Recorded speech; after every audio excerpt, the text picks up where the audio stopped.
Hey, what is up, everybody? Welcome to Rocket City Reseller Presents Launchpad. Whether you've been reselling for 20 minutes or 20 years, surely there's something that we can learn together. I am joined by some of the most prevalent resellers in the game today. You may know her from One and Done on Whatnot. You may know her from Toy Frenzy, Saturday Night Toy Frenzy. You may know her from the Plush and Toy Rate Train, hosted by Gulf Coast Pickers. The one, the only, She Shed 244. Welcome in, Ashley. Thank you for hosting. And last but not least, our resident guru in all things toys, Tennessee Treasures, Ellie. Hello, Ellie. Hey. What is up, guys? How are you doing? How's your week in reselling? Oh, and I'm Bob, the Rocket City Reseller. I was like, He was like, I don't need to show my. Yeah. I just do things. I sell stuff. Yeah. Hey, what's up? How you doing, Chrissy? Chrissy's in the chat. Colin's on the move. If you're not following Chrissy on Whatnot, make sure you are, because she has all things dollhouse related and more, I'm sure. Absolutely. What is up? What is up? So, how's your guys' week in reselling, Ellie? What's going on with you? How's business? How's slow? It's been a slow week. I did okay on Whatnot, a couple of shows. Not great shows through this winter storm that's going on. It's been slow. I got one sale on eBay. Sold a Cabbage Patch doll for $30. Okay, so I'll take that. Ellie, tell the people how much you paid for that Cabbage Patch doll. You think? Oh, that was at the bins. Had to be maybe $1.89. Yep. $1.89. Yeah, I'll take that all day long. It's a great flip. Yeah. There, and the nostalgia just keeps coming. Speaking of nonstop nostalgia, Ashley. That's one of the other trains that I might have not mentioned. That's one of the other. That's hosted by Kaylee Grin, one of my favorite trains. Kaylee Grin, if you're not following her too, man. Make sure you're following Kaylee Grin. I'm telling you, this is popping off. If you're not on here, and this is what the episode's about. Ashley, how's your week in reselling? So today was the hustle. I would say oh crud. I'm pretty slow this week. I think I only have a few shows this week. I think I have one this week and then everything this weekend. So I'm loading for everything in February, hoping to stack all those raid trains coming up. And then we'll get to that tip and trick in a minute, how to keep your shows loaded and stacked up, because that's important, so people can find you and you start becoming consistent, all the things. My week in reselling looked a little different this week. I was recently kicked off Depop. Come at me, Depop. What the hell is going on? That's crazy. Wow. So, context is everything. So Depop, apparently during fourth quarter, man, we were turning and burning. It was absolutely nutso for us, Gonzo. And I think they were telling us, hey, don't do a thing. Hey, don't do it. Don't do this thing. Did it again. Stop doing this. So that happened. And then it basically was, we were listing Lankybox. So apparently it was being zeroed and we didn't know. So there are a few things that you cannot list online without getting in trouble. Lankybox is one. Among Us is another one. T-Turtles. I've gotten zeroed for all three of those items. So what a Vero is a strategy. T-Turtles.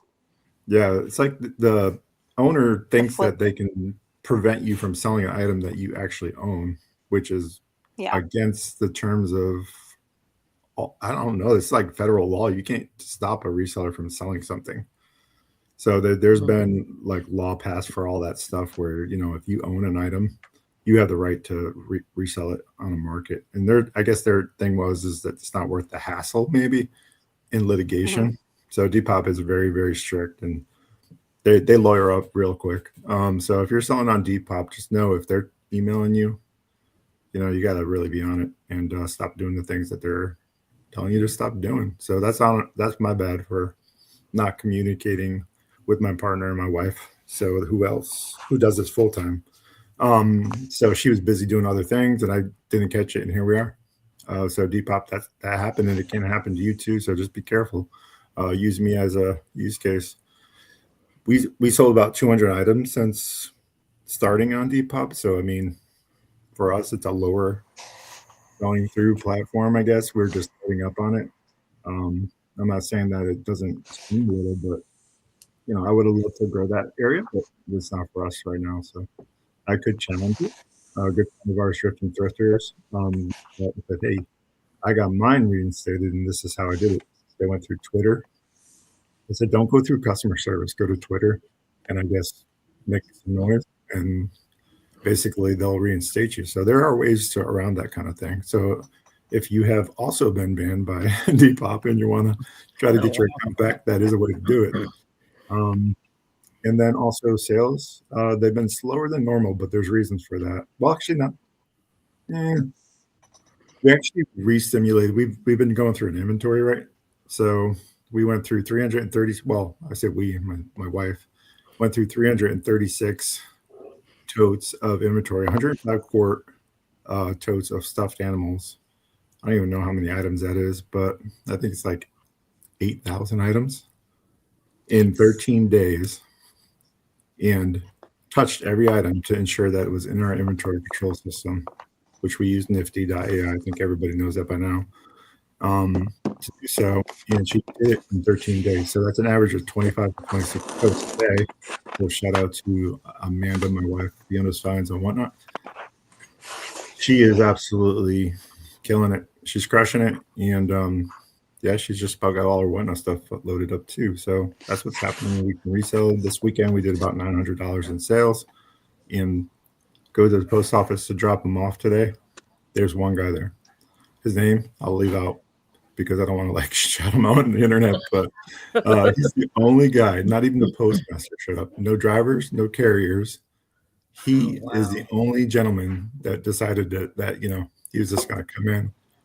And the roads weren't that bad.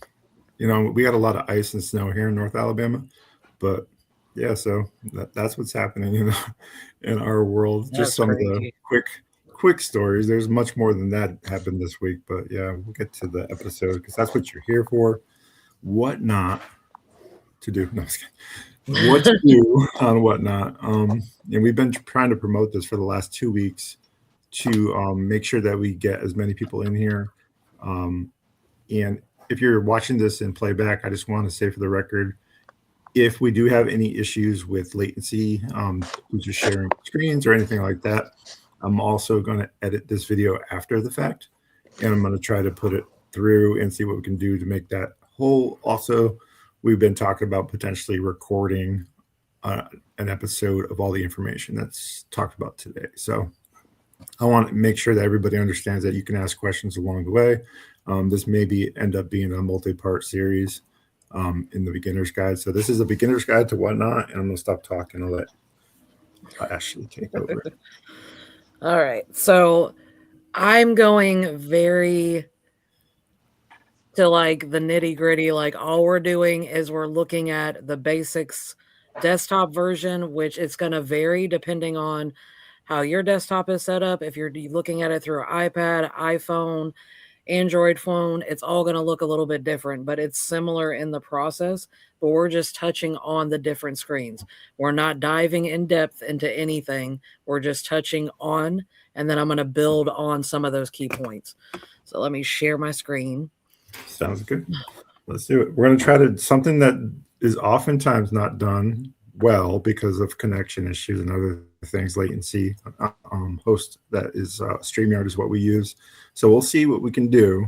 So they oftentimes don't do tutorials, but we're gonna do one live, and make sure you get those questions in as we go along. If you have something, then we'll post them up for Ashley in chat, and we'll get them on the screen so that she can see them. Or I'll interrupt you, Ashley. Yeah. If there's a question. Just interrupt me because right now, and that's mine. If I look crazy, y'all, I can't see y'all right now. I'm just seeing the screen y'all are seeing.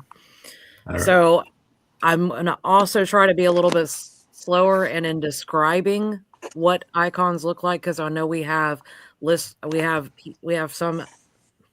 some of our audience members that are listening.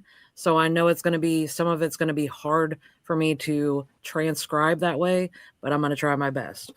So I think what Ashley means is we're broadcasting to Spotify. So if you're listening on Spotify and you want to actually see this, check us out on YouTube and for the tutorial. But I want you also to feel free to listen, because there might be a tidbit or something that's talked about along the way that might actually spark something within you to help your business grow in 2026, which is the point of this podcast. Absolutely. All right. So what we were looking at is once you log into Whatnot on a desktop computer, this is what it looks like. So in the top left-hand corner, you're going to see the Whatnot logo.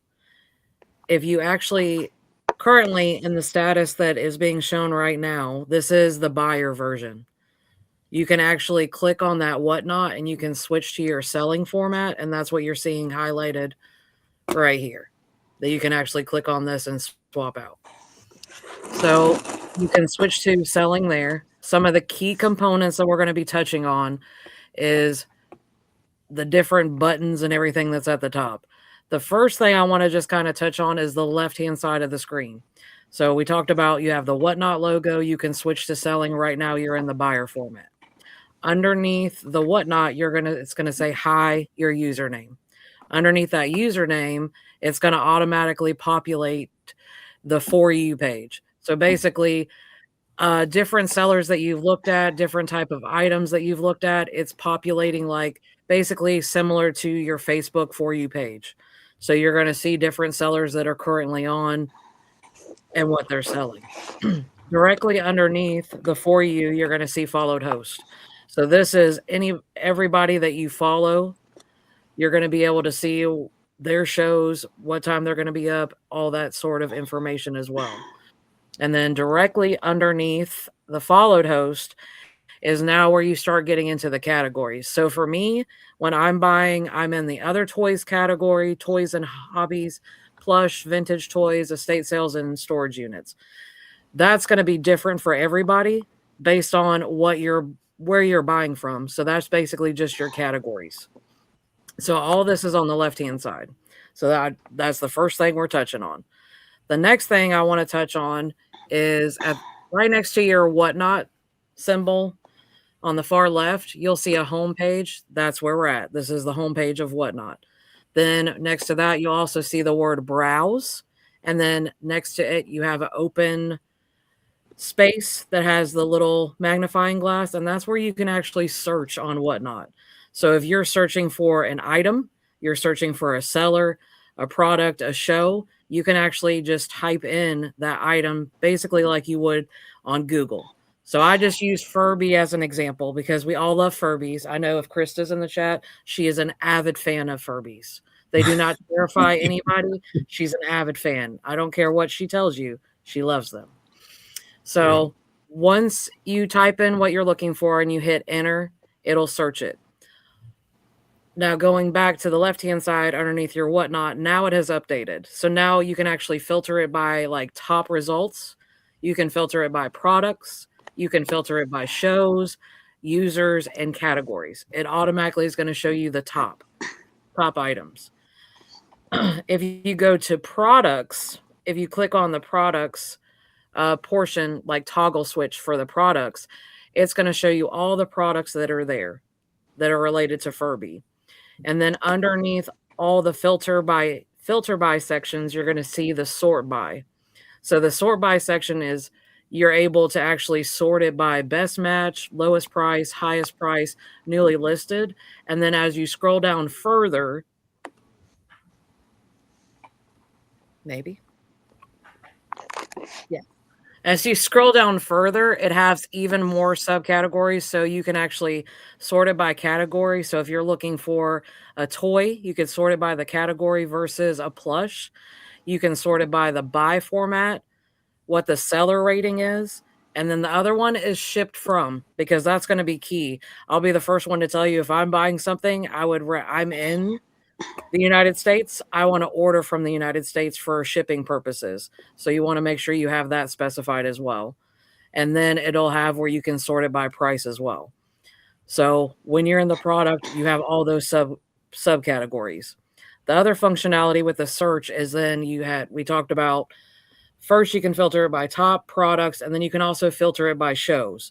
So the products and shows toggle, they actually get more specific where you can get detailed down to dig into it. So just like the products, you can see best match, You can, the best match and related to it within shows, you can see viewers high to low, viewers low to high. And then it even goes even more detailed that you can do it by category, time of the show format, the tags that are on the show, seller rating, shipped from, and your reduced shipping. And then then if you were searching not for a product or within a show, you're actually searching for a user. There's a toggle switch for user that you can click on that, and that'll show you everybody with the Furby name. And yes, there are Furby users on Whatnot, FYI. There are furries out there too, but that's a different podcast. Well, I was going to say, I wasn't going to go there, Bob. So you can, like I said, search by users. And then the last filter category, the filter sub toggle is categories. So what it came up with for categories was storage units and dolls for Furbies. Within those categories, you could search.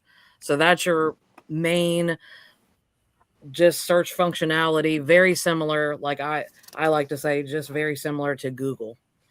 One other key call out. I'm going to scroll back. So look over me, that I missed. When you're searching, you also have the functionality in the far right-hand side underneath your profile picture. You're going to see a saved button.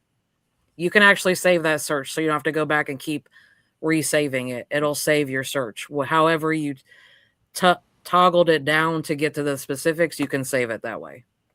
So then you don't have to sit and keep doing it every single time. And I'm just trying to get us back. All right. So now we've gone over the basics. We've gone over the search function, and then to the far, not the far left, to the right-hand side, you're going to see an icon that looks like a, oh gosh, what's it called? Message bubble.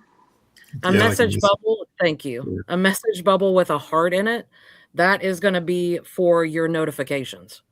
No, not your notifications. That's for your activity as it's showing on the screen. If you click onto that, it's going to show your activity where you can see your purchases. So any purchases you've made, you can see what you've bid on. You can also see offers that you've sent, as well as saved items you have sent. So that's your drop down from your activity screen. And that's the, what do we say?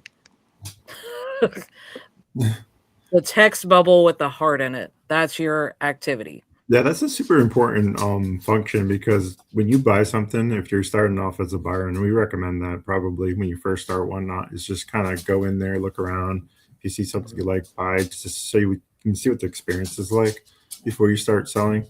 But I oftentimes go into that feature because not every reseller is the same, and sometimes shipping can be an issue. And you're wondering, like, where's my package?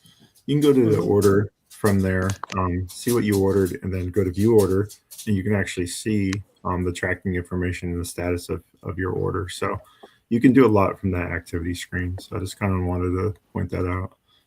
That's something that I regularly use. So absolutely, I try to support my friends and try to buy stuff when I can.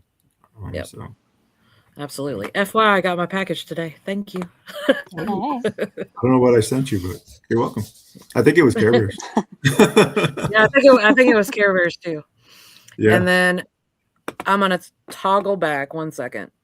So we saw you have your search bar. Then we talked about the the text screen with the heart in it. Then right beside that icon, you're gonna have that text icon. That's your messages. So that's like your DMs, your direct messages, text messages that you're doing through Whatnot. If you click into that, there are so many different components in here. So within, you can see all of your messages. So you have newest. You can actually toggle and go from newest to oldest. You can also have messages that are related to purchases. You have and all this information is on the far left. It'll say the toggle for newest, you go newest to oldest. Then you have your purchases, and then you also have unread messages, just messages you haven't seen yet. And that's on the left-hand side of the screen. And then on the right-hand side of the screen, you have your little compose button. That's where you can actually send messages. You'll put in the person's name to send a message. I have a question about messages, Ashley. Whatnot, I think recently made a change where if you're not friends with the buyer, it goes to Mhm. like a spam folder. So I Yep, just I'm on wanted to it. make sure that we mentioned that. I'm not sure if that's in here, Yep. but it's super important to note because if you're not friends with the buyer and they're trying to reach out to you, let's say you're a conductor of a train, they want to be on your rate train, but they're not following or we're not friends yet. Potentially, it could be hidden away inside your spam. So I would say Mhm. just double check that once in a while. Yeah, absolutely. And that's actually great cue. Look at you, right on point, Bob. Right next to that right We didn't next even plan this. I know, we did it. Even a Right next blind squirrel finds a nut once in a while, Ashley. So right next to that compose button, you have another text bubble, and it has like a little small circle in the corner. That's your message request. So that's like exactly what Bob said. Messages you could get from potential buyers, other sellers that are messaging you that maybe you're not friends with them or they're not friends with you. So it automatically goes there. It's not going to come into your inbox. And then and I'm going to show you what that looks like. And then beside that little text bubble that I'm saying is message request with a little circle, there's a box. That's your archive. So if you're like me, because the other one is you can't delete messages on Whatnot. So over time, It's your forever. inbox looks flooded. So like today, I archived so many messages and I just archive them so they're out of my inbox because I've already dealt with them. It's over and done with. Otherwise, it's just going to be you're scrolling for days for your messages. But I'm going to go back to that message request screen. So when that comes up, so for example, I have this user, which I hope nobody reach out. This user messaged me in regards to something, and it comes up and they're not following me, and I'm not following them. And it'll give you the message that you can see it, and it'll give you the option in the far bottom right hand corner of you can either decline that message or you can accept.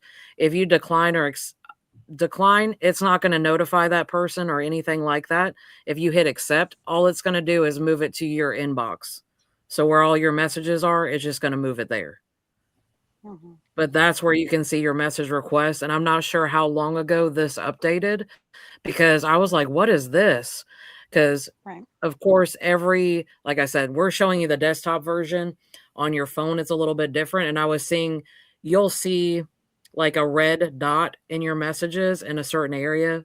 I'm showing you here on the desktop, but it'll alert it gives you somewhat of a notification, not really, but that's where it's going. And I've had different buyers slash sellers message me. And as Bob said, so you want to make sure that you're checking your message requests.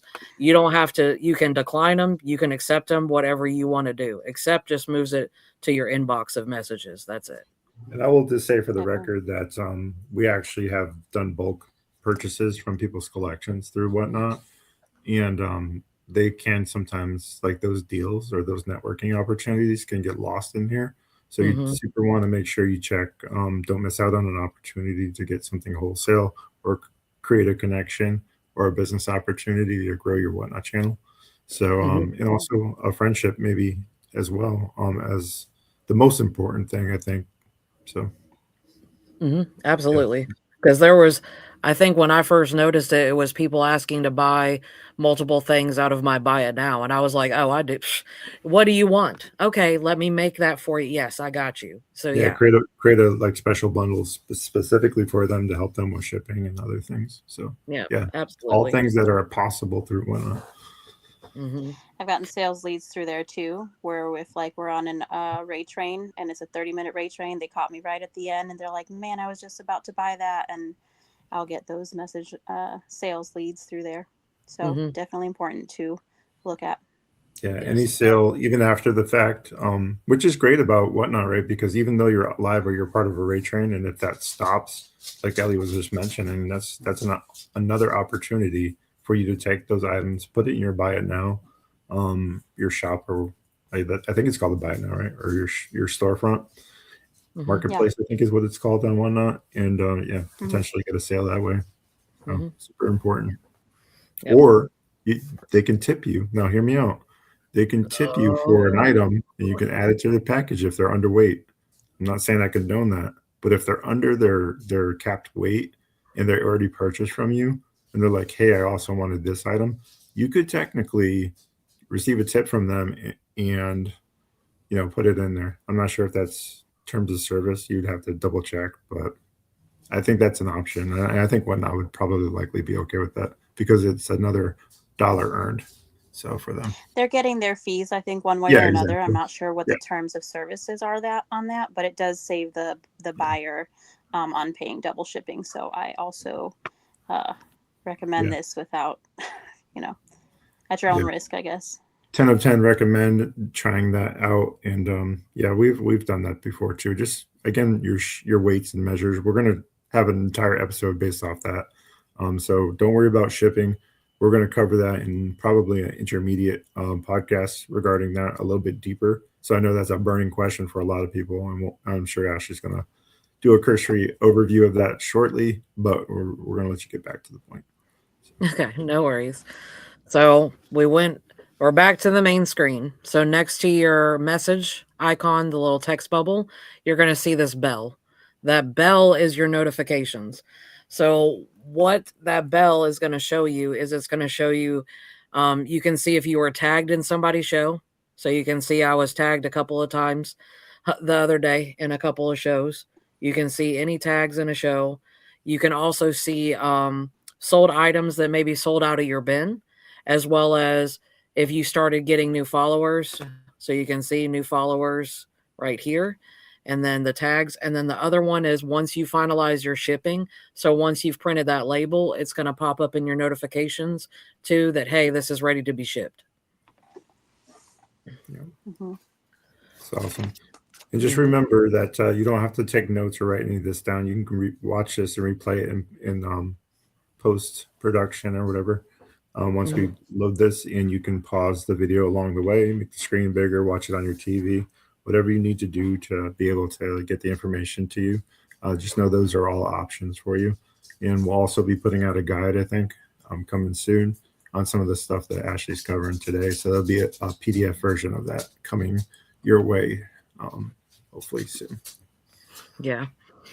So the other things I want to call out under the notifications is right under, once you click on it, you'll see it'll have notifications, and then it has subcategories, so you can see all your messages. So anything and all your notifications, I should say. You can see anything that's related to buyer, anything that's related to seller, and then also important. So if something highlights, it'll put important. I think sometimes, like, for example, one thing that would pop up as important is if you had a customer that canceled their order, it's going to pop up there to notify you, hey, they canceled, to kind of alert you. So when you go to do shipping, it's for you to approve or deny that cancellation.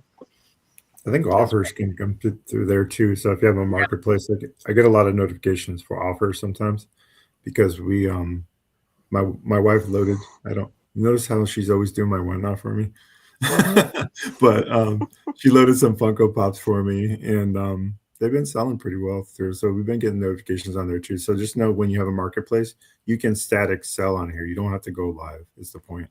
So just know that this is another avenue for that.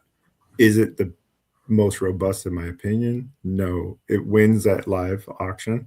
That's where Whatnot kind of wins the day, but you can also have a marketplace. Mm-hmm. Yeah, absolutely. And I think that's something we've discussed in some of the Q&As on Whatnot. And people are like, can I just not go live? And I'm like, yeah, you absolutely can. I don't go live and I sell stuff out of my shop all the time. And I'm like, okay, cool. How'd you find me? Or I have people ask to buy stuff, message about certain items. So yeah. Yep. And then the next screen we're going to look at is this little present that's right next to the notification bell. This is your refer. So if you want to refer friends to help earn credits, or refer a seller and earn credits, which is something that I'll go ahead and tell you I need to work on. Because I don't know if y'all have seen one of the new updates with Whatnot is when people purchase, it'll pop up bought with Whatnot credits, and everybody's like, what are Whatnot credits? What? And it's like they basically didn't have to pay for it. And it's like, what? So once you click into either one of them, the refer a seller or refer a buyer or refer a seller, it actually gives you get new followers with your referral link. Referrals will auto follow you and will, whatever. People will follow you and see your shows first on the app for the first 7 days. So it kind of helps with that too. So how it works, invite your community, share your link. When they make a purchase, a $15 credit will be automatically applied. You can earn credit, receive $5 in credit after their first purchase. And then if you scroll down farther, I have one. So I'm going places, guys. So I'm just saying, and I already used my credit. I already used all of it. You can see, but it'll show you total credit earned, followers from referrals complete, first purchase pending, and then it's showing you all of those referrals. And then one that's at the very bottom of the screen. To the left-hand side, underneath the options that it's telling you, it gives you that referral link that you can actually copy and share with. I will just quick hot take on this too. If you broadcast, and Ellie and I have done this before, where we broadcast our whatnot streams to YouTube. When you do that, there's a way to set that up, and that's going to be in one of the advanced podcasts that we do. We'll talk about that a little bit more. But when you do that, and if you go to the Rocket City channel here, you can see some of my lives. It'll put a QR code in the right-hand corner. And basically what that is that's an opportunity for the person that's watching your YouTube channel to be able to scan that QR code and get that $15 credit that Ashley was just mentioning. So I just wanted to just give a little brief pause for those that might be broadcasting to YouTube, or might be a digital creator or content creator that's also thinking about whatnot. Absolutely. Yeah. I'm just saying, get the side hustle on. But all of that information's there that you can see it as well. Yeah. So what Ashley's saying is go ahead and follow her and then go to her referral link. Yeah. I was like, Ashley will start like, hey, here's my referral link. Go. This is my promise. After this is done, when this goes live or goes into replay, I'm going to put Ashley's referral link inside the description. Yeah, I'm gonna put them all, but I'm gonna put all of them. But I'm gonna put Ashley's on the tippity top. I want what you guys to do. If you're new to whatnot, I want you to stop what you're doing. Use that referral link. Save yourself $15 first of all, right? Let's talk about that, and then go follow She Shed and bookmark her shows, and you won't regret it. Thanks, Bob. You're welcome. So we went over the little present. So we're back to the main screen, the home page. Next to the present, you're going to see your profile picture. If you click into it, you're going to see your profile picture, your name. It's going to show how many people you're following and how many followers you have. If you click into that, and there's a whole bunch of sub toggles we're going to be digging into. If you click into that, it's going to take you to your main, like your home page for your buying. So from here, you can edit your profile. You can share your profile. You can see how many you're following, how many followers, like we said. It gives, everybody sets up their profile with what they sell, sort of thing, just a little blurb. So on the far right, you can see edit profile, how to share. On the far left, underneath your profile picture, you have different toggle switches. So you have shop. So that's going to show all of your items that you have, both active, inactive, all of the items that you have currently listed. You can see your shows, what shows you have upcoming. You can also see your reviews, which I'm going to go ahead and tell you, I think is key. Your reviews is something you want to look at. We've had a few people ask on some of our Q&As about the reviews. Make sure that you're doing the best for your customer when you're shipping it. Yes, there are going to be instances where something happens, and I'll be the first one to tell you when we dig into some other stuff. You're going to see I'm not perfect by any means.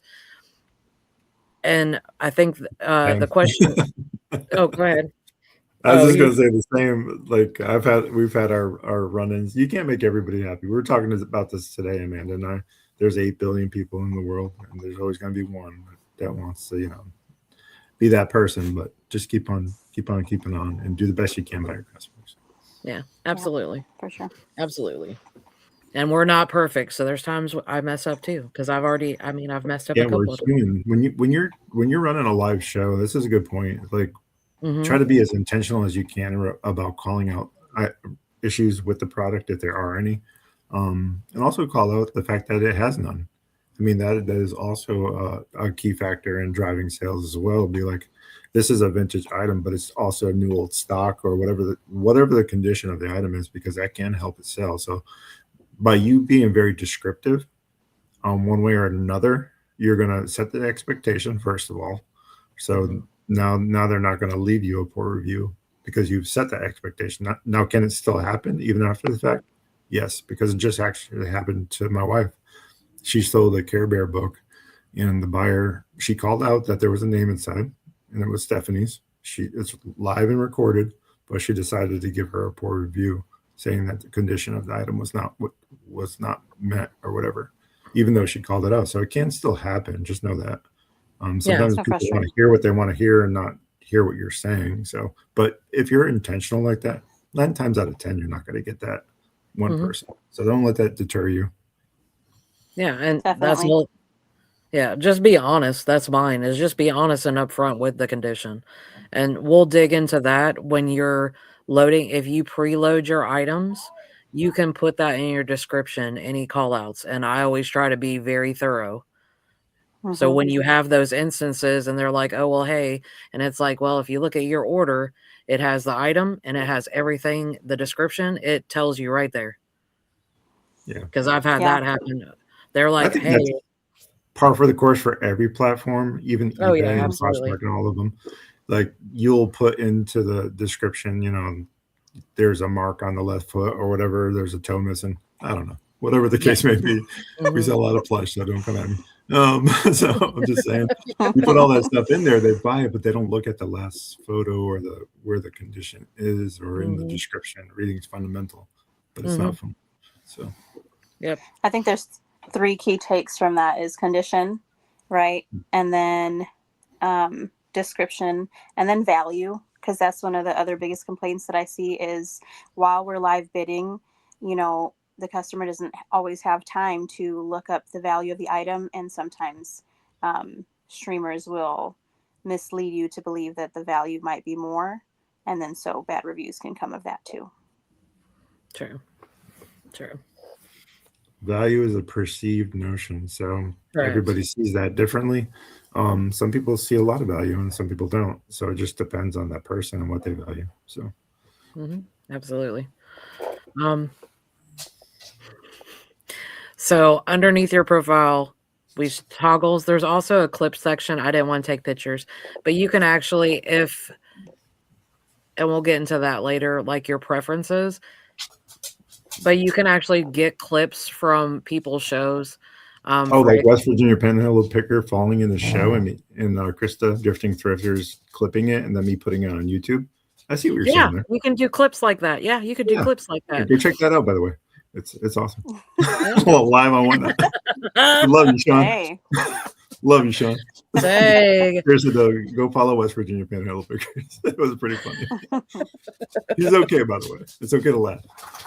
Oh my gosh. Oh, I think the only clip I have is Gulf Coast Pickers. I have Christine's. She showed her dancing to Ice Ice Baby when she was little. Nice. Oh. All right, so we went into our. Huh? I missed that one, so I'm gonna have to check that out. Oh, okay. Well, I'm not gonna post it on social media, but I will. I know you will, so I'm probably not gonna send it to you. So you missed it, sir. Oh well, damn. I'll have to get with the plush queen picker. You might have to get with the plush queen picker. I'll ask your permission. All right. So back to our homepage. We're under our profile. So we had clicked on our profile picture. Underneath the toggle of our profile picture is what we just went over. The next section is you have like 6 bubbles. This here, right here underneath your name, you have the option you can toggle between selling and buying. It's currently under selling. It gives you options for shows, orders, inventory, shipments, finances, refer a seller again. You got Seller Hub, friends, account settings, account permissions. All these we're gonna touch on all of those, as well as help and legal, and then that's where you can sign out. But what we're gonna look at is the first box. It's your shows. So if you click into your shows, another screen is gonna pop up. On the far left-hand side, you're gonna see upcoming, and then you're gonna see where you can look at past shows. So upcoming is going to show all the shows that you have coming up.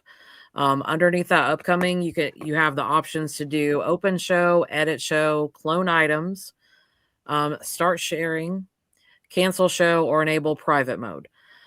So for most of whatnot, and when we get into, we're going to dig into setting up a show. You can actually do it as a public, or you can do a private show. That you could just, if you want to invite a couple of people, if you want to practice and see what that looks like, you can do that as well. So under the upcoming, that's what you're going to see. If you click onto your past shows, and this is a key feature that I slowly learned about, I'm going to go ahead and tell you it's been a few months. I've never done it this way, and this has been a game changer for me.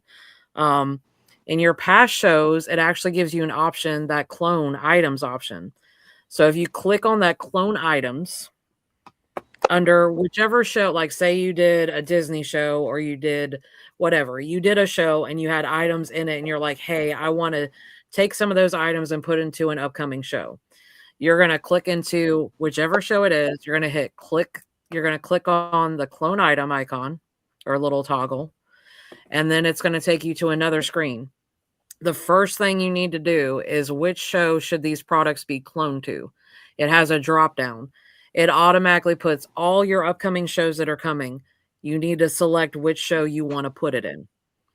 Once you've selected that show, it's going to give you, for example, the show that I'm showing, it says I have 908 products available for cloning. So that's looking at, and then remember, the key other functionality that I want to call out is anything that you sold in that show is no longer in this auction. It's gone. So this is That's only really important. unsold auctions and your buy it now products that are available. Yes. That's very super important to note, because if you're scared that you're going to clone something over that previously sold, it doesn't allow for that. So. Yeah, it won't let you do that. So you can't mess that up.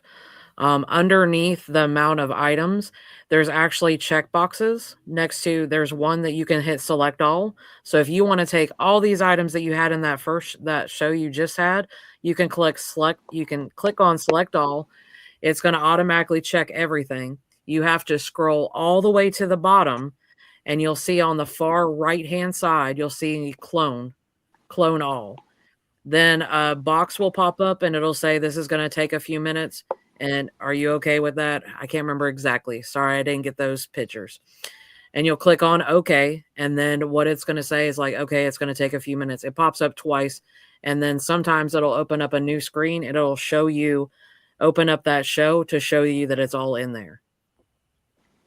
If you're not wanting to select all of the items, you're wanting to pick and choose, that's where you're going to have to go and individually click on what items you're wanting to clone from this past show to put into a new show. This looks a little different. Huh? It looks a little different when you do it on a phone. We'll have to. Oh yeah, absolutely. Well, I'm going to go ahead and I'm going to call myself out. I don't have the functionality to do it on my phone. I don't have an iPhone. It won't let me do it. I have to do it on the computer. Oh. So that's the difference between Android and Android and iPhone function differently due to the application programming features that are available in the, I won't go nerdy on you, but there's an APK or SDK that's used to program, and you have to do it differently for applications. So that's why that is. So just know that your Android and iPhone will function differently, but the concepts are the same. So which is really important to note. So if you listen to what Ashley's saying, pause it upon review and go back to it and then reference it with your phone. I think what she's saying is like the way to kind of drill down into it, you'll see the similar functionality. The menu may look different, but just know that the functionality is still the same. Absolutely. Absolutely. So basically you can select all or you can pinpoint, and then it's the same concept. You have to scroll all the way to the bottom and hit clone products, and then there'll be 2 pop-up boxes that pop up, and you just click OK and it'll import it. It just clones it into that show. So instead of me, guilty, going through and trying to go, okay, I want to put all my books and search books, which are inactive, which are active, and import each individual one, or sit and go through a whole laundry list. This is so much better.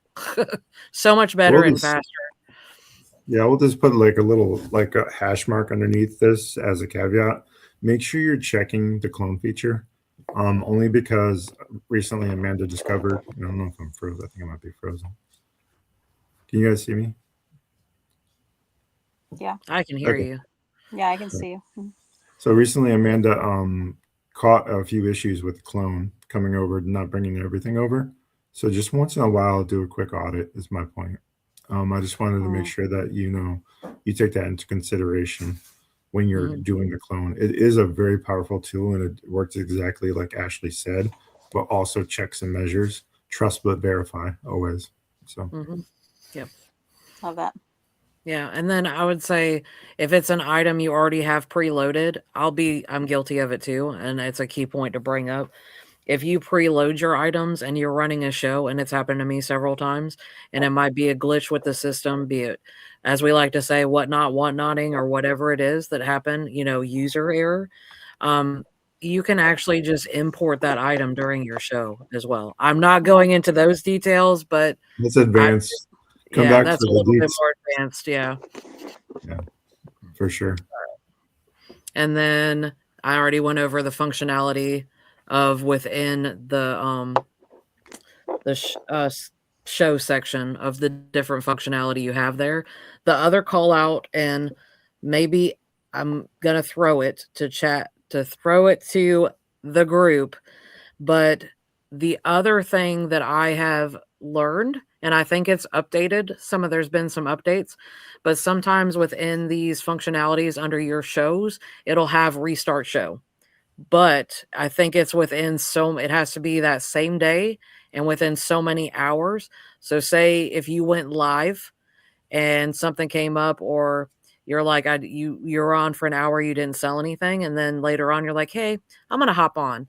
You can actually restart your show that you can continue selling. If I'm not mistaken. I'm not sure if you can do it through the phone. You'll have to double check me. No. You have to do it it has to be done from the desktop. You cannot do it from the phone. Right. Yes, this actually happened to me just recently. Just in case you start your show and end it accidentally, and Ellie can speak to that, I think, right? Yeah. Is that what happened? So I was editing my show and I was adding stuff. I accidentally hit the go live button on a Ray train that I was not supposed to be live at that time. So you see me live for like all of 3 seconds going, oh shit. I ended the show and lost pre-bids.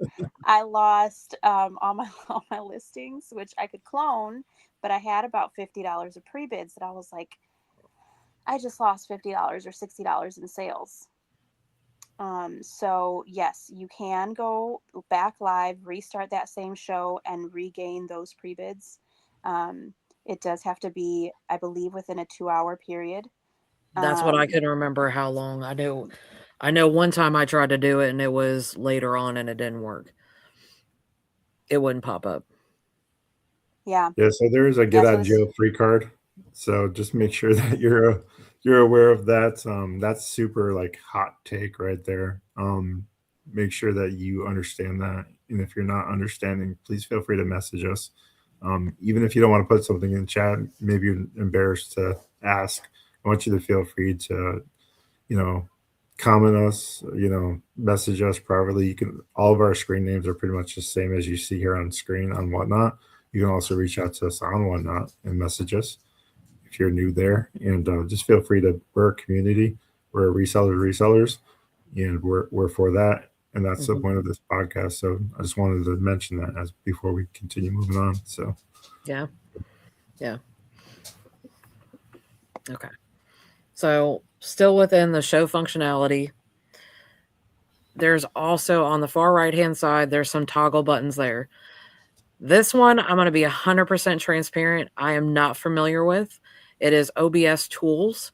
If you click into it, and I'm just touching on it, if you click into that show OBS Tools, it gives you a breakdown of, you can learn more about OBS, all the different functionality, everything else.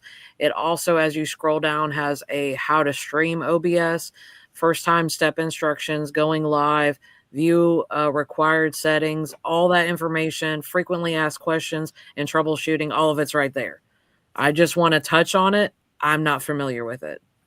So Ellie and I have both used that feature. It does require a little bit of tweaking when you first start. There's a great tutorial that Whatnot put out on their site that explains and walks through that. It's also on YouTube as well. So know that exists. It's an option if you want to stream to, let's say you want to stream to Facebook, you want to stream to YouTube. I think can you stream to Instagram as well? I want to say you can at least do YouTube and Facebook for sure. So that I do know. Yeah, I'm not positive, but I do know, like, if you've ever seen, sorry. No, go ahead. Yeah. So like, I didn't know what OBS was, but if you've ever seen streamers have like banners running across their stream, or split their screen in half sometimes, like where you can see the bottom half is like their hands, the top half is like their face. They're using more than likely the OBS, and it's a free tool that you can just learn to use. So you can see that a lot in card break shows. Like if you're watching someone sell Pokemon cards or ribbon ships, they like to show their hands on camera. It's actually required by Whatnot. You can't take the product off camera. You can actually get your hands slapped for that. So when you're doing blind bags or anything like that, you got to actually continually show your hands. You cannot at any time take that product off screen. So just a real quick tip. But yeah, OBS is a powerful tool. You can do overlays. You'll see like certain streamers have overlays where the screen's on fire or whatever is going on. There's a lot going on. You can stream music through OBS to your Whatnot show, and the quality is amazing. So there's a lot of tools or a lot of things you can do with that tool. And we're not going to get to them today, but know that is something we can cover later on. Yeah. Yep. Okay. Then next to the OBS tools on your show page, you have going live help. So let me go ahead and tell y'all, boom, when you click into it, there is search functionality. So if you have any questions, you can actually search kind of what you're looking for. As you scroll down, it gives you how-tos, prohibited or restricted items on Whatnot, a whole bunch of information that you just click onto. Like kind of frequently asked questions. You can adjust the microphone, different things, but it goes through all of that, and there's search functionality within it. There is a lot of information on Whatnot that you can, they have tutorials, as Bob was saying, walkthroughs and stuff, and they also have kind of walkthroughs as well as videos to help guide you. So this is a going live section is really a good section that is walking you through different steps. So, and I know in the past with onboarding, they go through a lot of information, and it's a lot that you're coming out of, and to go back in and like really dig into, get that help, make sure you're doing it and not looking into it so you feel more comfortable. And then sorry, go ahead. I said we lost Bob. Keep going. Oh, keep going. We lost Bob. Oh, so the next functionality under your shows is you have where you can actually schedule a show. So that's what we're going to do. We're going to schedule a show.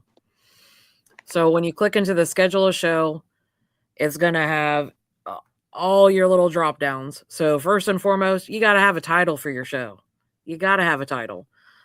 It can be, you can put, like for this one, I just put TBD, to be determined. Whatever your title is, make sure it's appealing. It kind of is saying what you're doing, that sort of thing. That's going to be what they see. You want to also make sure you have underneath that name of your show, you have show date. So make sure you're putting as a drop down, you can click on it and click on the date that you want to do. And then you want to have your set show time. So next to your show time, it's going to have the option of repeats. So this is another key feature. that I say is underutilized at times. So you have the option to either does not repeat. You can do something daily. You can do it weekly. You can do it monthly. So if you're doing a show every Saturday and it's the same show, you can actually do weekly and set it up that way. Yeah. So for example, I set up a weekly show. So it says every 1 week, and it says after number of shows or on this date you want to stop doing that show. In the drop down. And then to the right of that, you're going to see there's a plus minus. So you can, raise up. I think it's up to 10 is the max. I think I'm wrong. Yeah, maybe I think so. I think it's 10. I think you're right. Yeah, I think 10 is the max you can do. But you can put it all the way to 10 on that section as well. So on my example, you'll see a title, show date, time. I'm repeating it weekly. I did it after 5 shows. We're not going to do it anymore. Then underneath that section, you're going to have your primary category. So this is going to be the category that you're mainly selling in. So underneath that category, you'll see recently used. So if you've done a lot of shows, you're going to see those frequently used categories. So for like mine, I have community, other toys, plush, and vintage toys are some that popped up as my regular. But if you click onto the primary category, there's an actual drop down. You can search. So if you're searching for a specific category, you can search that and it'll pull it up. The drop down menu, it has a plethora of categories. So some examples like trading cards, sports memorabilia you're seeing. If you click into those, it kind of goes down a little bit more, that it bullets it down like, okay, within the trade, for example, estate sales and storage units. If you go into that category, it'll say estate sale, garage sale, whatever. It'll give you subcategories. You're picking that main category within it. And then once you've picked, oh yeah, that's just showing you some more examples, tons. Oh, I think I went too far. So that's your primary category. Oh, wow. Primary category. So you can select down and drop through that. So I selected other toys because that's one I use frequently. Then the next option it's going to ask for is your primary selling format. So your options are auction. You can do a buy it now, or you can do surprise sets. So auction style is going to be you're running the item, and that's normally how I do a lot of my shows. Some of my shows I've done as buy it now that I've gone live, and I have so much, like for example, I think Black Friday I did a book sale Black Friday, and everything was in the bin and it was already marked down, and I just kind of showed it on screen, the items, but it's all in the buy it now. Nobody had to fight over it. It's you either snagged it or you didn't. And then the last option is the surprise sets. This is not something that I do.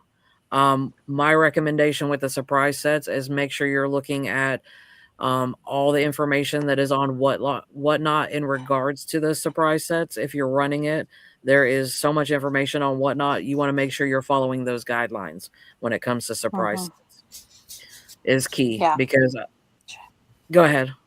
If you play a game on whatnot, go ahead. I'll let you go first. I was just going to say, make sure to check those terms of service because it's an easy way to get the boot if you're not following those rules. Mm-hmm. There are opportunities to play different games. At least we're in the beginning. I think they kind of put the hammer on, but they still have like where you can spin a wheel and other things. I don't prefer that type of selling. To me, just give me the product at the price I want. That's more of my type of show. But if you're that type of person that likes to have that type of entertainment, and there are folks out there that enjoy that type of show. So if that's for you, just be careful with your account. Treat it as importantly as you should, because if you feed whatnot, it'll feed you, like all the things. So, and I apologize for my connection. By the way, this is an alternative laptop because my primary laptop decided it did not want to work. So sorry about that. All good. But yes, so look into that. Like we said, make sure you're following guidelines. So that's your primary selling format. I normally do auction, so that's what you're going to see. Underneath that, you're going to have a tag section. you can select up to 3 different tags. So basically, I'm going to throw one out there. So if I had set my show up as a plush and I had a Jellycat, I'm definitely putting Jellycat as a tag. So basically, your show is going to come up with your show title, your category, and then underneath that, it's going to have a subcategory that they'll be able to see. And that Jellycat is going to be like, what? They have Jellycats? Holy crud, I'm coming in. So that is what your tag is. It's highlighting the items that you have within that category. So if you were running some of the drop down, same thing as the one before, you can actually search within it. So it has different different subcategories. So dollar starts, Disney, a whole plethora. You can Don't search choose it. Squishmallow. There is Squishmallows. Yes, there Don't is do it. Squishmallows. I mean, Nobody wants this. there's a lot of tags that you can utilize, but sometimes I'll be honest, I don't utilize them. I just run with the main one, but those tags, they do help. They do help with letting your customer know what items you're going to be having. Yeah, it uses what's called meta tagging for data. When they do a search, it'll help them get to your show easier. So Ashley is absolutely 100% correct.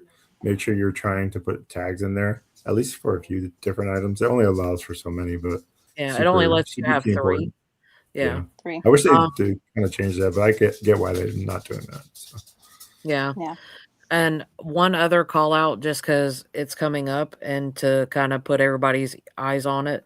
Sometimes Whatnot does promotions that you can add a tag to it to your show that'll kind of help. Like we've had different Comic Cons. You had Black Friday. I think football, I think it's the 7th through the 9th. They're doing 4% commission. So to be 100% transparent, my shows, I think it starts midnight on the 7th. There's information on Whatnot. But it starts after midnight on the 7th and runs till midnight on the 9th.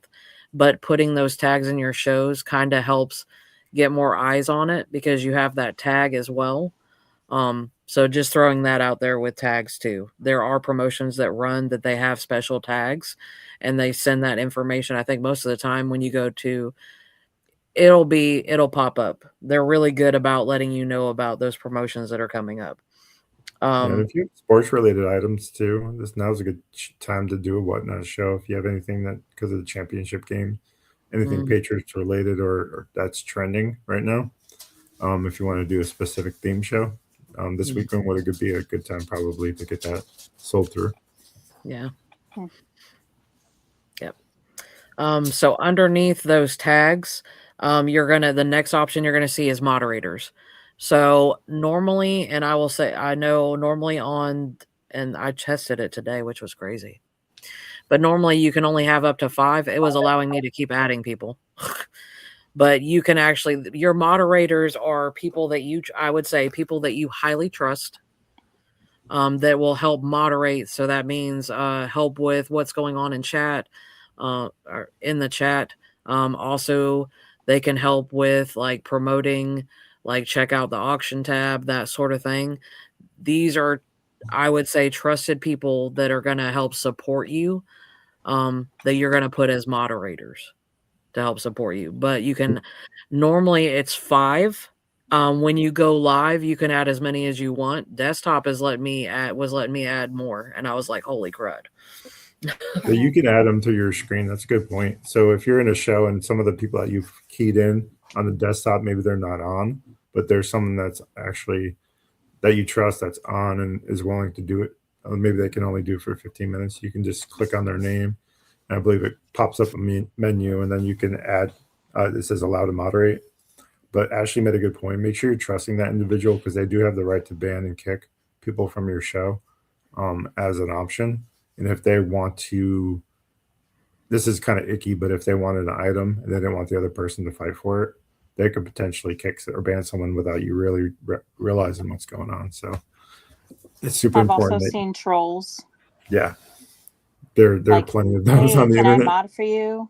Yeah, can I mod for you? And then all of a sudden your show goes berserk. They're blocking everybody out. You don't know what's going on, and they're just dropping ridiculous stuff in the chat. So be careful. Definitely have somebody trustworthy. Yes, be careful. Grow your community, grow your show, grow your presence first.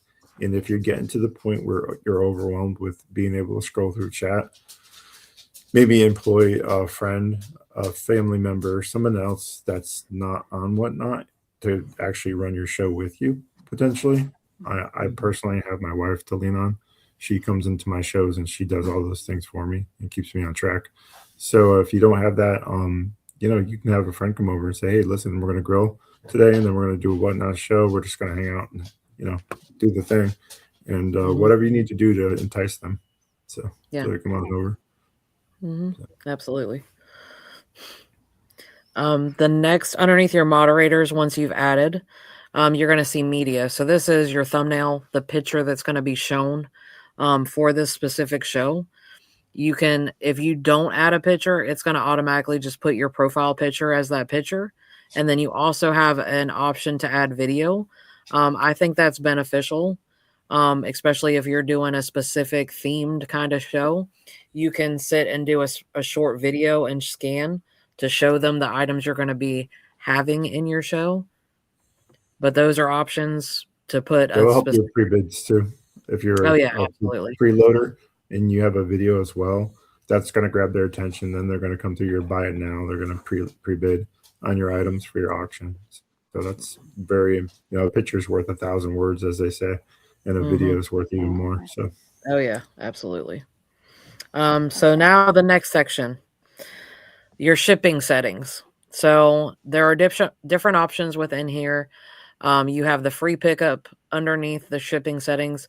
So if you want someone to be able to pick up that they're close to you, that you can do free pickup, that they don't have to do shipping, you local pickup for the show, I guess, you can toggle that switch over. It's not something I do. So I've tried it a few times with mixed results. Yeah. So a lot of times you get ghosted after the fact. Yeah. And then that is an option because I know Mama Cat Thrifter. I'll call her out. She's getting a lot of attention on Whatnot. She's really doing well. And one of the things she does offer is local pickup, and she has a buyer that's 45 minutes away, and they keep on adding to their purchase order. So it can help you drive sales, and it can help you drive your business. So just know that is an option. So. So shipping, I'm not going to go too detailed. This is how my domestic shipment that's underneath your pickup. The next option is domestic shipments. This is how mine is set up. I have eligible shipments under 3 ounces, toggle switched over for USPS first class mail. For domestic shipments from 1 to 5 pounds, I have UPS flat rate boxes. And then for domestic shipments over 5 pounds, I utilize the flat rate boxes, which might be something I'm looking at maybe switching. It just depends. I haven't had any issues with it on my end with packaging. I know other people do different settings. This is what I utilize for the flat rate, not the UPS first class envelope. We've touched on this before on some of the Q&As. If you do giveaways, be it a trading card, be it something, a sticker, be it a gift card, something of that nature, if it's something that can fit within an envelope, that's what this is going to do when you do the UPS first class mail letter. So in the past, when I first started with Whatnot, I was doing crazy giveaways. On those giveaways, I was spending $5. Utilizing the smaller giveaways, be it gift cards, whatever it is, I'm only being charged 78 cents shipping. So that is helpful. Yeah, what Ashley's talking about is it's called PWE, plain white envelope. And basically what it is if you do a giveaway, you have to do it as a sticker. And then inside your shipping options, you turn on first class mail, and then you go back to your giveaway and put 0 to 1 ounces. And basically what that does is when you're creating the giveaway, it sets it'll know that it's a sticker. It's a plain white envelope. It's 78 cents. You put your card stock or whatever, your sticker, your gift card, something that can fit in a plain white envelope. Correct. And get that right. So, and the only thing about that, I'll just say a caveat, is that it's not scannable.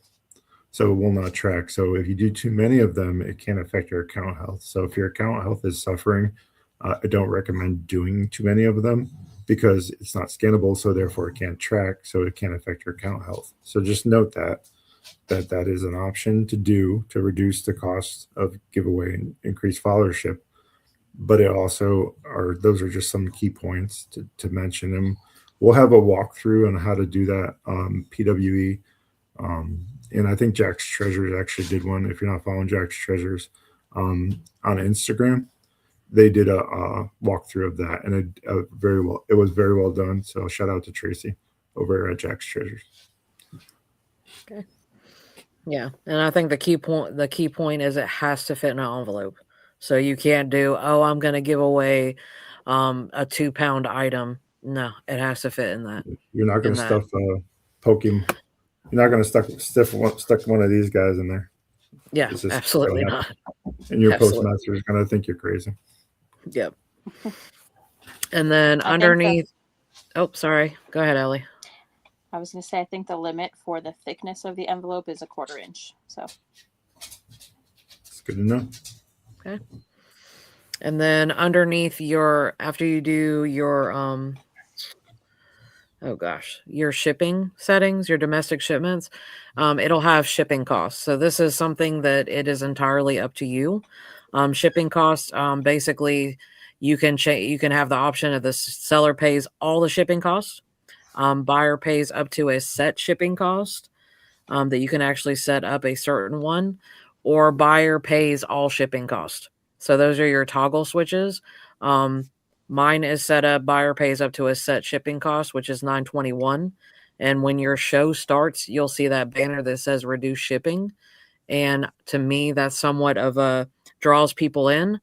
And the other caveat with it too is that once they have depending on the weight of your items, once they have reached that $9.21 on shipping, everything else after that, they have free shipping. So I know as a buyer, once I have free shipping and I know I have free shipping, game on. What else you got? Because I'm about to load that box. I already paid the shipping. Why Ashley buys so much from me. Exactly. That's why I'm like, if I buy something, I'm looking to see what else you have. I'm one of those, in for a penny, in for a pound. I'll take care of the rest of your shipping, whatnot. Oh yeah, absolutely. In the hopes that you're going to buy a ton from me, so I'll make it up in the difference. So that's the idea behind that. Yeah. And then we'll go into that more though in another show. So yeah. Then this was weird to me because I have never seen this. Under your show options, it has a toggle switch. You can actually disable pre-bids. So you can turn this on to disable any pre-bids in your show, so no one will be able to be pre-bid. And I was like, what? And I'm like, well, I could see if you're having issues, but I don't know why I would toggle that off, but I thought that was interesting. I'd never seen that. You want maybe to hold interest so that someone doesn't come in and put a max bid in. True. Maybe it's to create the illusion of a fight or create a fight within your show, which can also deter. If you've never seen two people fight over an item that you never wanted to begin with, for some reason it makes you want that item more. I'm sure there's some behavioral science behind that, but so basically, you're seeing two people want something. You're like, all of a sudden, why are they wanting that? It makes you wonder. So then you may get in there. So I'm not that type of person, but there are those out there that shop that way. Yeah, so I can see maybe there's a little bit of strategy there. Yeah, true. Then underneath that option, you're going to see content settings. So you can set your primary language on what you want it to be. Explicit language, for me, I sometimes use it, and only when, for example, when I have music that has explicit lyrics, I just like to do the toggle switch over to let my audience know, like, hey, it is what it is. I think we're all adults, but, I do that. You can also put muted words, like words that you don't want anyone typing into chat. You can pipe those in as well. And then underneath your content settings, the two I just talked about, you're going to see show discovery. So this is where you can make this public, where everybody can see it, or you can make it private, where only way that anybody would come in is if you shared the link to them. I have done just really quickly, Ashley. I will say that I have had opportunities where I could do a private show with a buyer. They're a serious collector. We have, X amount of things. We have done private shows where they're spending, anywhere from $60 to $200. We've had one sale one time for $250 from a private show. So you can create that boutique feel if you'd like. If you're a clothing reseller or shoe reseller or something like that, I can see where you would take more time with them, maybe even dress them, right? You're saying, okay, this item goes with this item, these shoes go with these pair of pants, or whatever the case may be. You can create that boutique feel if you have that serious of a buyer and create a private show doing so. So I just wanted to take a moment just to say that is an option. You share that link with them, they come in, and it's just you and them. So Absolutely. And then the last subcategory is promote show. So this is where you can reach a wider audience on whatnot by promoting your entire show. With that being said, it's saying $25 an hour. Suggested budget for results they're telling you $20 to $30 per hour. And then it kind of gives you promotional summary, what that looks like, but it's estimated total spend on it. And then there's also a blue little link that says learn more. But this is where basically Whatnot is going to, I guess, to the analytics, they're going to help promote and put you up there to get more people into your room. But that comes at a cost. So that's what I just want to highlight and make sure you're reading into this and what that looks like before toggling that over and doing it. If you have the budget, it's like any other business, right? You have marketing and you have expenses like that. So if you have the budget for your business to be able to do that, it's basically a kind of like a billboard or pay to win situation where you can do it. And I'm that reseller that goes in other people's shows and does this for them. I boost them because there's usually not an item that I really need, but I want to be supportive. So be that person too if you can. But basically, what you're doing is you're having a budget. Think of it that way for marketing and tools. Can it lead to sales? I've yet to see that on my side when I have tried it, but it was in the early days. Hey, Tiny Toys. So it was in the early days, but I have done it for someone like Mama Cat Thrifter, and she's reported back the next day, Bob Everett, as soon as you promoted me to that, I ended up with this amount of sales. And I was just like, wow, I don't think I was a reason potentially, but it did put her in a different category for a moment where she was actually, they have those premier, like what's hot or what's trending, like on Whatnot, it'll bump you up in the algorithm and it'll put you in this, like what shows that are hot right now. So what that did for her is because she already has a hell of a following, right? She's already got these many people, but me doing that for her, it bumped her up a little bit and got her in there, and she had an incredible night. I'm not saying that I'm the reason for that, but there is some strategy there. So if you're right on the cusp of becoming premier, or if you're right on the cusp of, moving into that next category, it could be a strat to do that. Absolutely. And then the last functionality, not the last functionality. The last thing to do is after you've gone through all that trouble of doing everything, then hit schedule your show, and it's boom, ready to go. So that's the hardest all part. the details of scheduling. Yeah, I know. Now it's scheduled. Now it's I see this at work all the time. I'm a software engineer for those that are new here. I've talked about it before, but like analysis paralysis, I see this at work a lot. We'll sit there and we'll just go over in our minds, like, this is what I'm going to do. This is my strategy. This is all the things. And then it comes time to execute. And you're just like, yeah. So for whatever's holding you back, I want to be your encouraging word to get out there and start. That's the hardest part. Make sure that you're being intentional with that time. The hardest thing you'll ever do is to grow yourself, and Whatnot can do that. So if you're a static reseller or you're just getting started on live selling, just know that get started is the message. So don't become paralyzed by the analysis or the thought process in doing it. Take chances, grow your business. Take a chance on yourself. Absolutely. Okay, so we got our show scheduled. The other functionality underneath your profile is we're going to look at orders. So the orders button has a little bag. When you click into there, you're going to have on the far left-hand side, you're going to see a drop-down menu where you can hit all shows on Marketplace. You can actually utilize that drop-down menu, and it'll break it down. Like you can just look at Marketplace, you can look at upcoming shows, you could look at, what show happened, to go into specific shows to see, to get your orders down to that listing.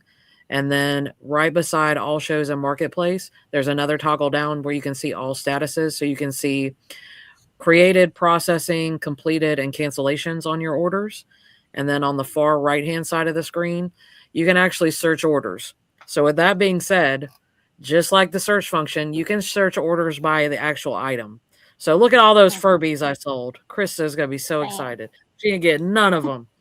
But look at all those Furbies I sold. But now she doesn't have to look at them anymore. I know, right? Oh, man.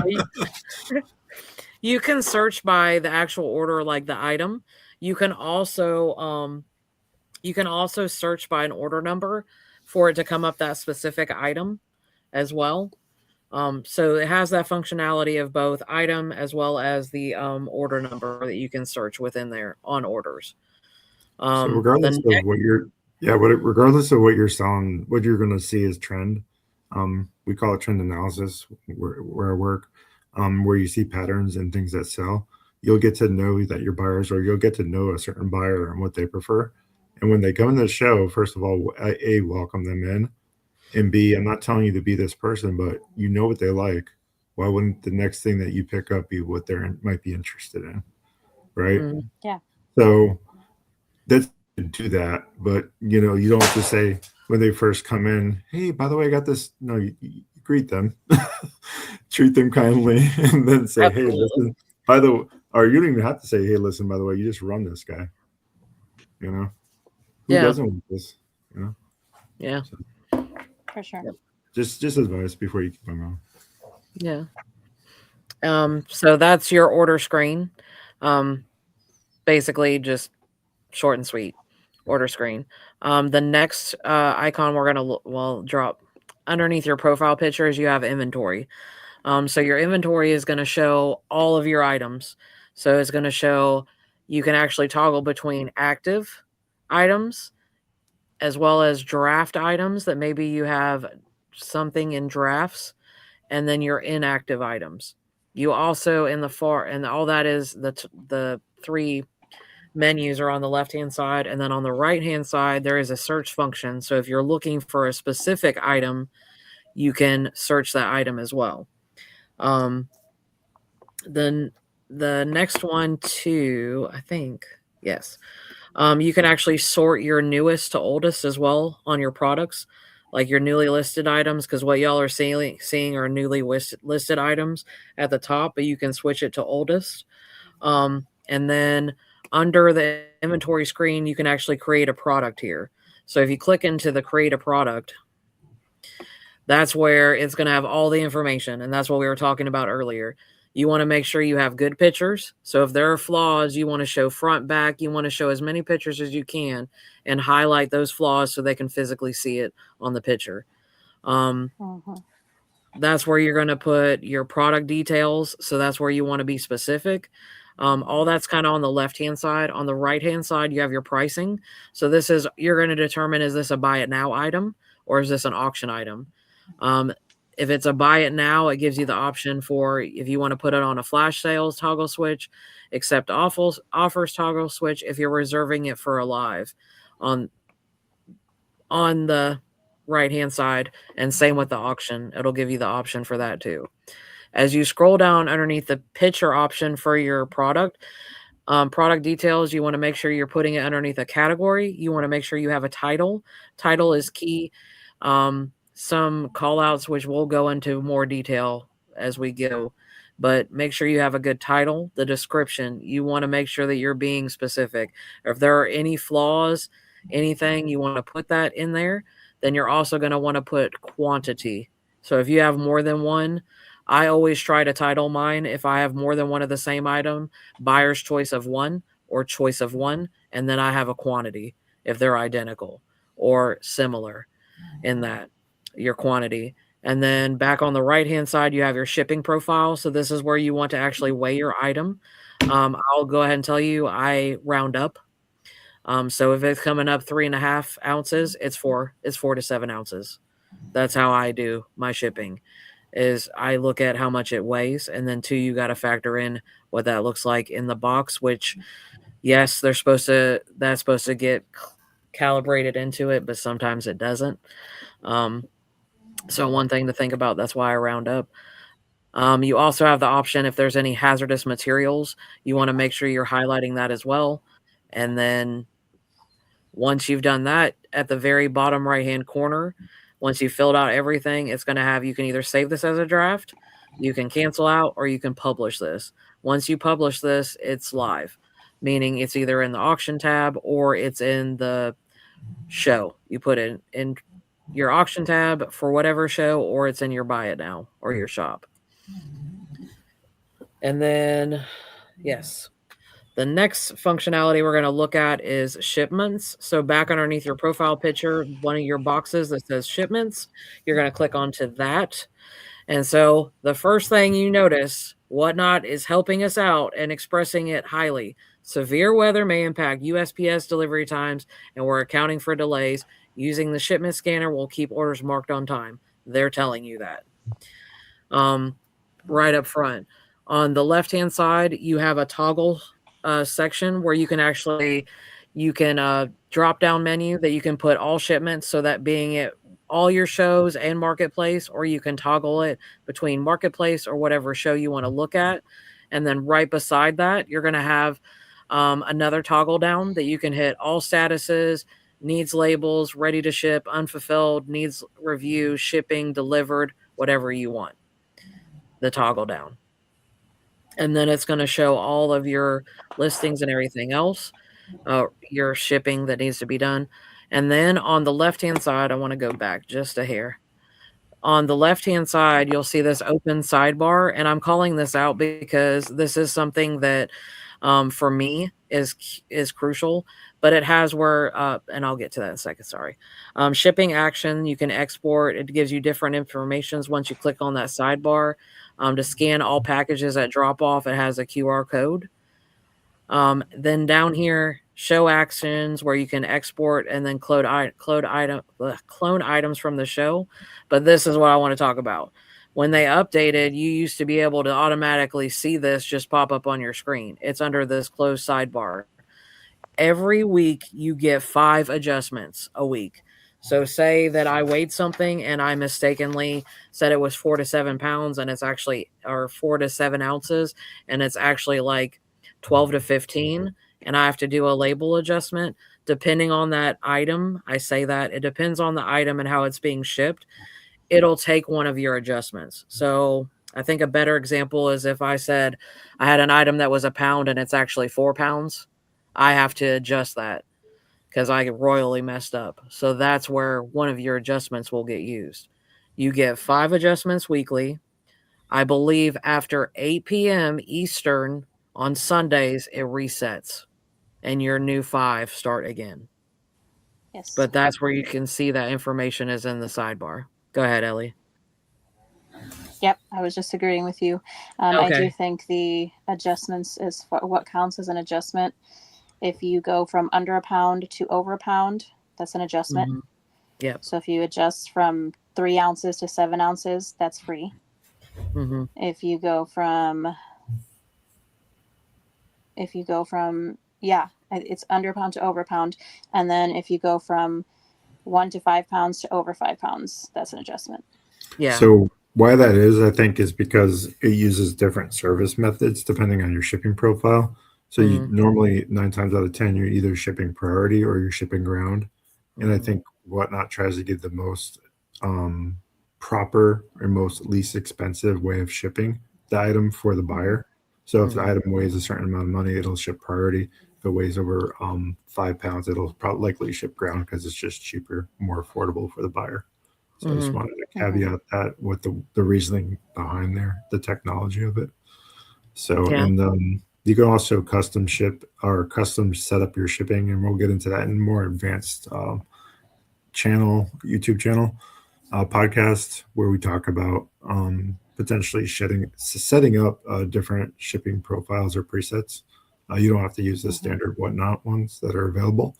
You can actually custom do that. So shipping is an entire podcast in itself. Yeah, shipping is a monster in itself. Absolutely. Yeah. I would say, yeah. We could talk about shipping for days.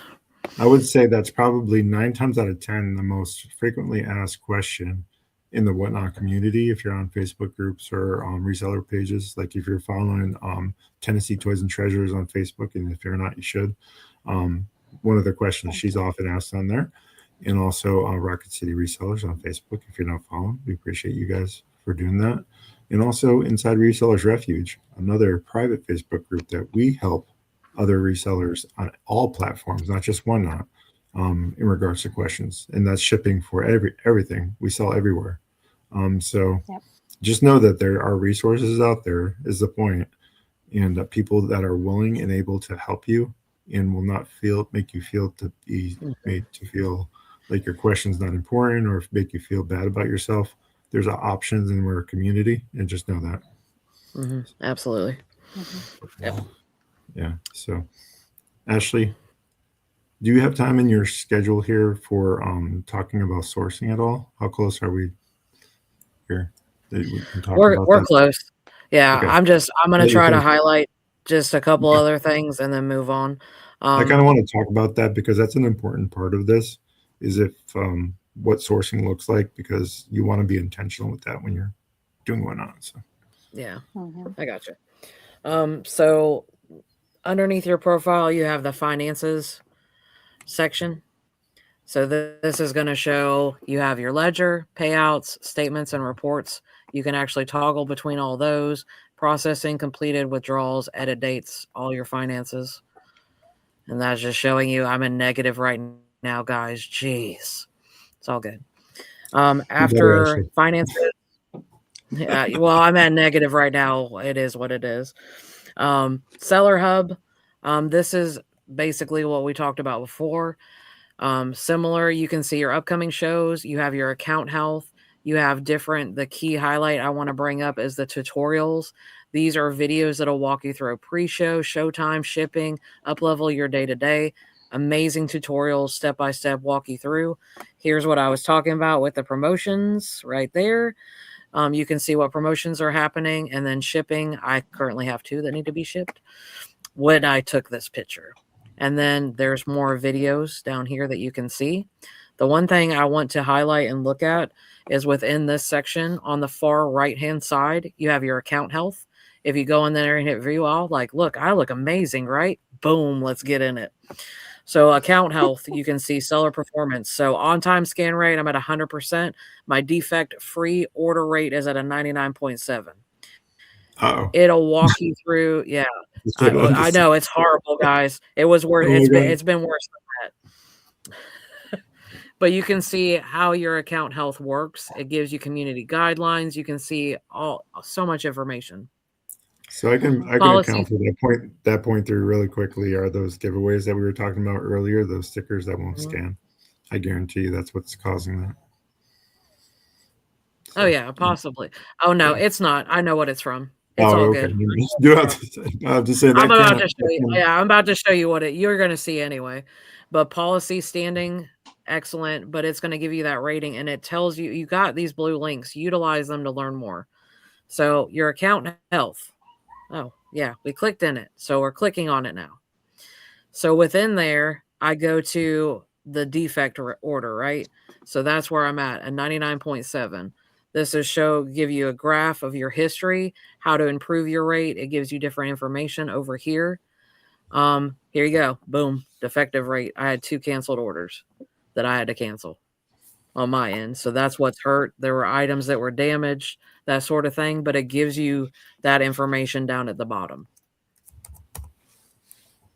And then the next thing we're going to look at underneath the Seller Hub, you have your friends. So this is going to show everybody that you're friends with. And then you have your account settings underneath your friends. This is where what we talked about somewhat, but your privacy settings. You have toggle switches for direct message, activity status. You can suggest account to others with the toggle switch. You can allow clips of you, or you can allow people to not clip you. Your past shows you'll be able to see, and then vacation mode is something I want to call out. If you're going on vacation and you have stuff in your shop, you need to toggle that on, because that shipping, you need to ship within 2 business days of that That's show. a good way of ruining your account health. Yes, that'll ruin your account health. So make sure you put it on vacation mode. That way, if anybody's buying out of your bin, then they can't buy out of your bin. It'll shut that down for you. And then the last few things, and all I'm doing is touching on them, and I don't know how that got there. Oh, we're done. The last things were in your sidebar. You have your account settings, which that is going to be for, I'm going to stop sharing. Sorry. Let me okay. Stop sharing. I just want to say a bit about the sharing screen, by the way. Tiny Toys mentioned in chat that possibly not being able to see the screen on mobile. So just know that you can use this as a frame of reference and come back on desktop.